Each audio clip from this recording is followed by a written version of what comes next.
Good evening. This video I want to deal with the current political crisis going through this country, and a lot of people are upset about what's happened, and rightfully so.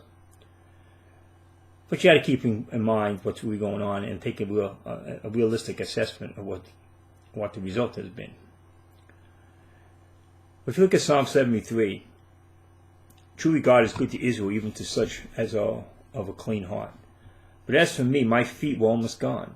My steps had well nigh slipped. For I was envious at the foolish, when I saw the prosperity of the wicked. For there are no bands in their death, but their strength is firm. They are not in trouble as other men, neither are they plagued like other men. Therefore pride compassed them about as a chain, violence covered them as a garment.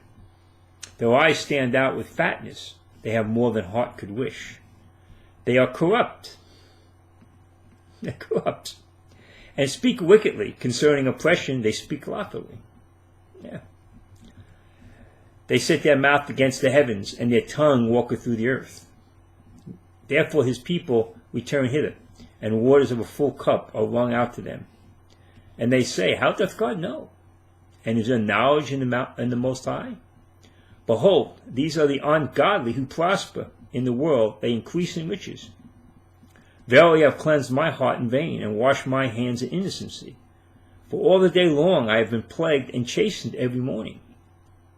If I say I will speak thus, behold, I shall offend against the generation of thy children. When I thought to know this, it was too painful for me. Too painful for me. Until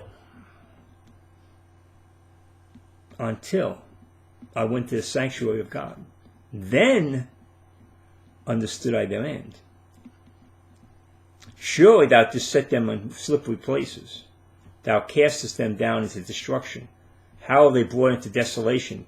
As in a moment they are utterly consumed with terrors. As a dream when one awaketh, so, O Lord, when thou awakest, thou shalt despise their image.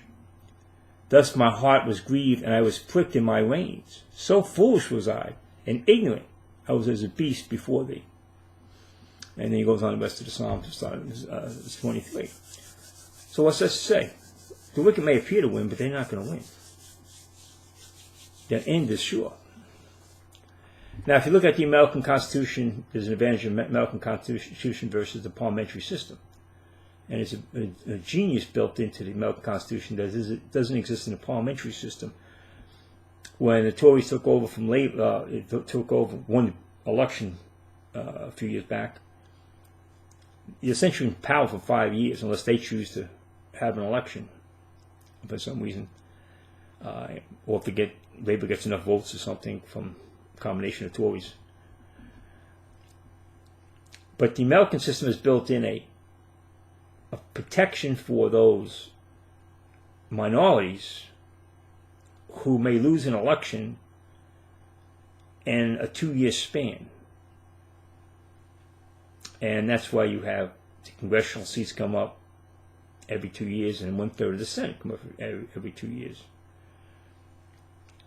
So it might appear an election might appear devastating, and the other party is virtually wiped out. And then 2 years later, it comes right back. 1964, Cold War Republicans looked like they were wiped out. And the Rockefeller Republicans were rejoicing. They just rejoice and say that's the globalist wing of the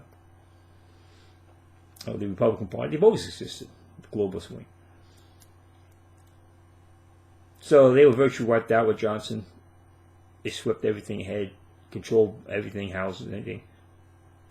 Goldwater came right back. Goldwater wing Republicans came back in 1966. And one individual who won an election in the governorship was Ronald Reagan. 1996, he won the 66, he won the governorship. 1968, Nixon came into the White House. Then you have, of course, 1972.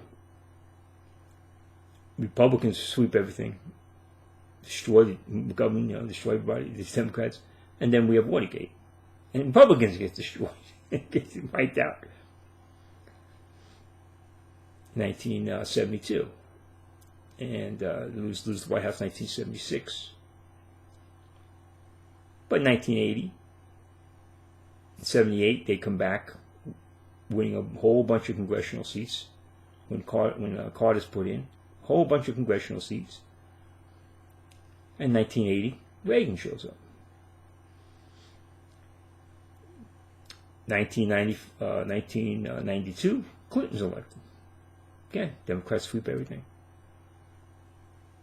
They have total control. What happens in 1994? Republicans, for the first time, we take both the House and the Senate. 2 years later. In 2008, Obama comes in. They sweep everything. They got 60 senators. They have a massive control of the House. And of course, they have a very popular president. Looks like they were talking about the end of the Republican Party here. 2010, Republicans pick up 60 House seats. We take the House. And then a few years later, Obama wins re-election. But 2 years after that, the Republicans retake the Senate. Republicans take the Senate. And of course, they thought in 2016, they thought Hillary Clinton was going to win the election, presidency. She loses. Republicans still can't continue controlling the Senate despite massive problems there, issue in the turnover in the Republican Party. But the Republicans retain control of both houses and the presidency. 2018, the Republicans leave a whole bunch of empty seats, resignations, because they're not Trump Republicans. They're basically Rockefeller Republicans, and they basically want to turn the House back over to the Democrats, which they do. Democrats would take the House. We still hold on to the Senate. 48 now, we're up to the present time, 2020. Under the cover of a COVID virus. They retake the House, they retake the Senate, and the White House. But they're just barely hanging on to both, or three of them. They have a 10-seat margin in the House. They're not going to hold on to that margin in 2022. Even the redistricting is going to remove that margin. They know it. They have a virtual tie in the Senate, which of course the vice president can be a tiebreaker. So they have a control of the Senate, but by one vote. They had 60 votes when Obama was in charge.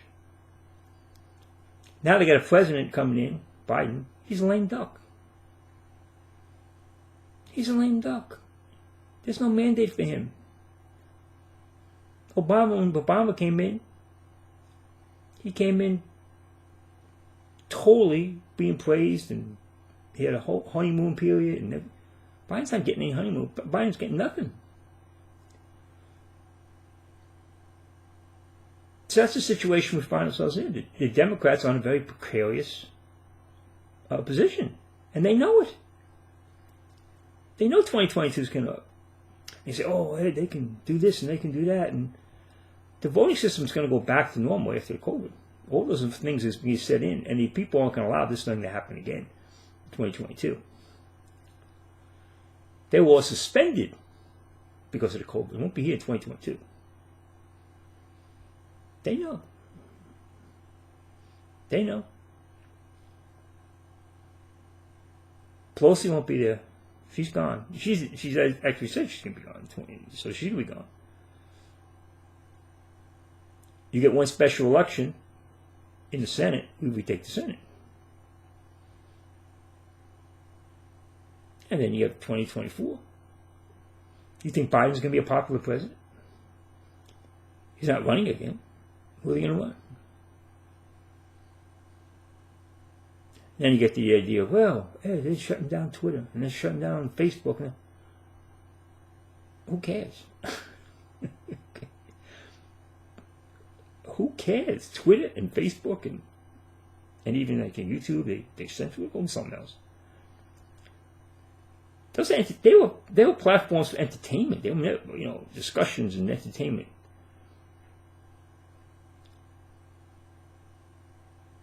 I mean, Twitter, you can't even communicate. People don't even speak English anymore on Twitter. It's like everything's like little symbols. And Facebook, it's really just people keep in contact with their people's families, but they can't break the understanding of people communicating. You send out through mail, you send out, people can keep in contact and through other ways. They gotta stop that.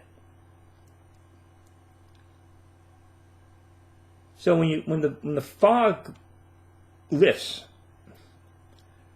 and you assess the whole situation where you are, you say, oh yeah, they got Trump out of office. They retook this and they retook that. They're hanging on by the fingernails. They're hanging on by the fingernails. And you see the backlash of those who are supporting anybody, with the whole censorship issue, the billions they're losing in Twitter and Facebook, and people are shutting that down and they're moving on. Their day is coming. It may seem like a long time off. Oh, 2022. See 10 Republicans who voted for impeachment, and one was Lynn Cheney. She's getting a total backlash in her state, Wyoming. She won't survive 2022.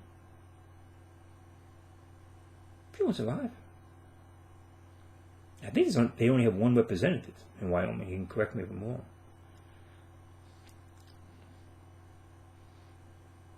The point is, don't get rattled. Don't get rattled.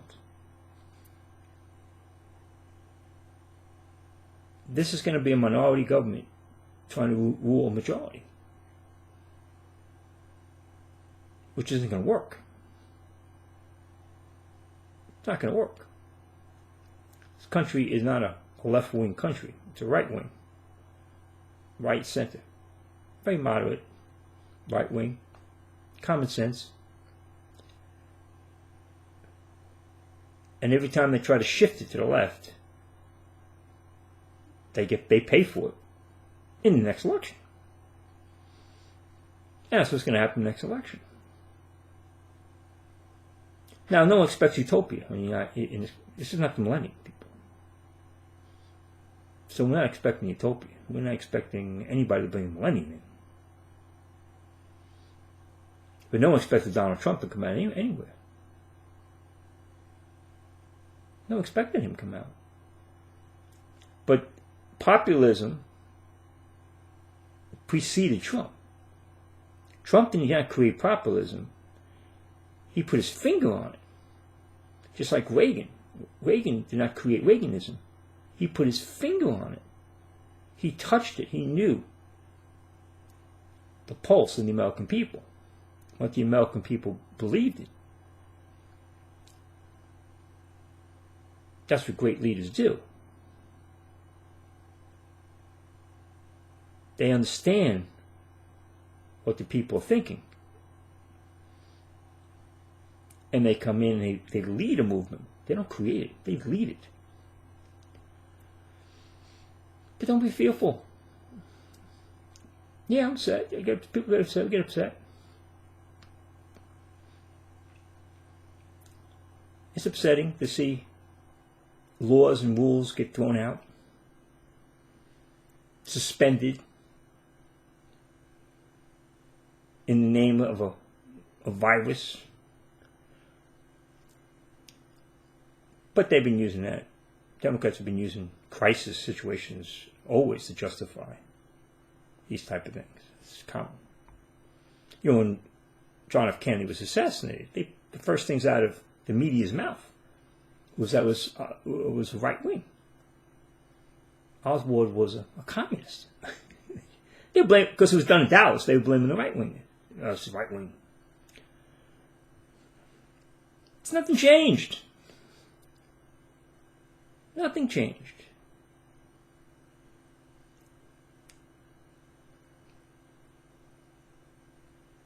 They have to deal now with the issue of who their support is. And they don't have the American people's support.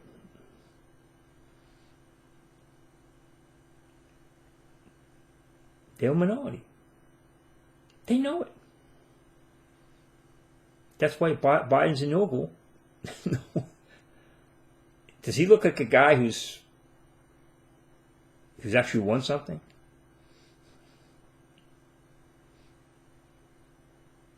Who's celebrating a victory?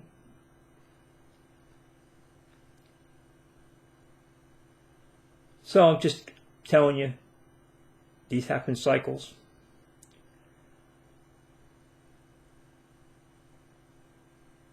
There was going to be a return to a populist movement. We have many of the Rockefeller type Republicans that were, from poor line people and stuff like that. They've been thrown out. The neocon guys who stabbed Trump in the back. They've been exposed, thrown out. They resigned from they quit from the House. They've been exposed here when they voted for impeachment. 10 out of 205 was, because 195 voted support Trump. 10 didn't. They've been exposed. That's good. That's good. But there's always been a constant battle. The Democratic Party was created to fight corruption under Jackson. The original Democratic Party was to go against the corruption that was proceeding. That's what the Democratic Party was supposed to be, a party of the people. The original Democratic Party under Jackson. It was the original Populist Party.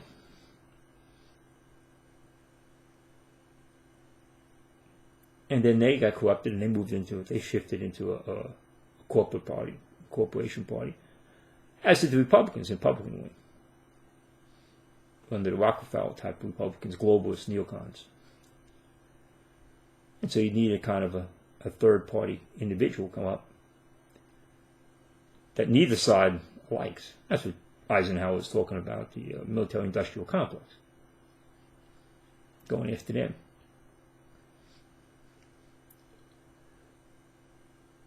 But I want to just make this short video to anybody who's upset. People like, oh, it's over. We can't win. They shut this down. They shut that down. Can't communicate. Can't communicate. They can't stop from communicating. And Trump might be more dangerous to them outside of political office than he was inside. Because the populist movement isn't going away. He got more votes in the second effort for president than he did the first. That's very rare. Very rare. Obama didn't do that.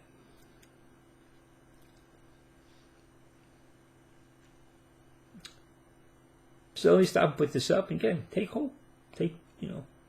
Understand, depression and being upset about how the election worked out and the things that they did.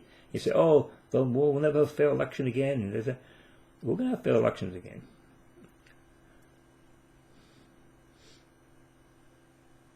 Those Dominion machines will be out. There'll be cleansing in Georgia. All the guys who are in charge of that. state legislatures are hearing it from the people.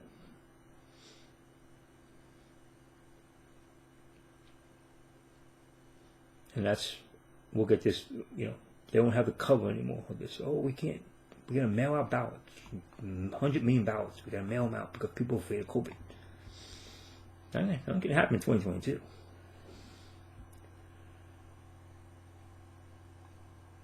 And I said, Biden's lame duck. He might, I don't know how long he's going to last. When you come in as a lame duck,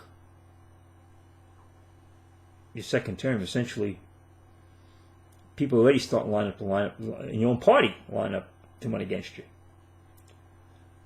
And he knows he's not running again. So you're already a weakened stage you come in. You got very little political power because they know you're not going to be president again in a second term. So they're going to take heart. God has set these people in slippery places. Half these people are overeating. The Democratic Party, half of them are overeating. Even the Republicans, half of them are overeating.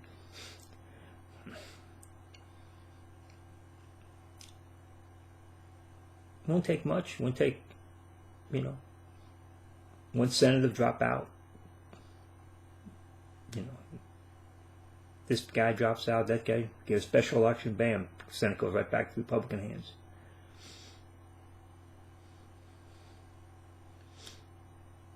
Just take a step back. And without Trump as a central figure, who are they going to unleash their hate against? Each other. Once Trump's out of office. Oh, they're going to turn on the Republicans. Because Republicans think they could be all buddy-buddy. They'll see. They'll see how buddy-buddy Democrats are with them. But the fact is there'll be an internal struggle for power within the Democrat Party.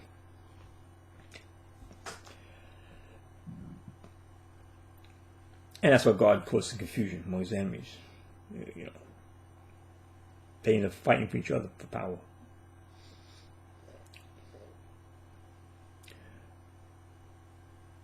But again, watch. Just stand back and watch the deliverance of the Lord. He's got everything in control.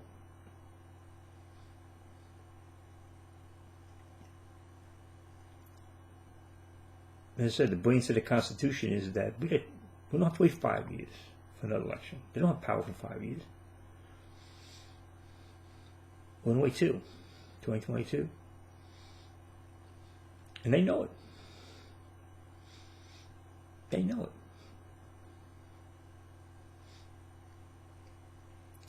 So let me stop here and put this up. Amen. Thank you.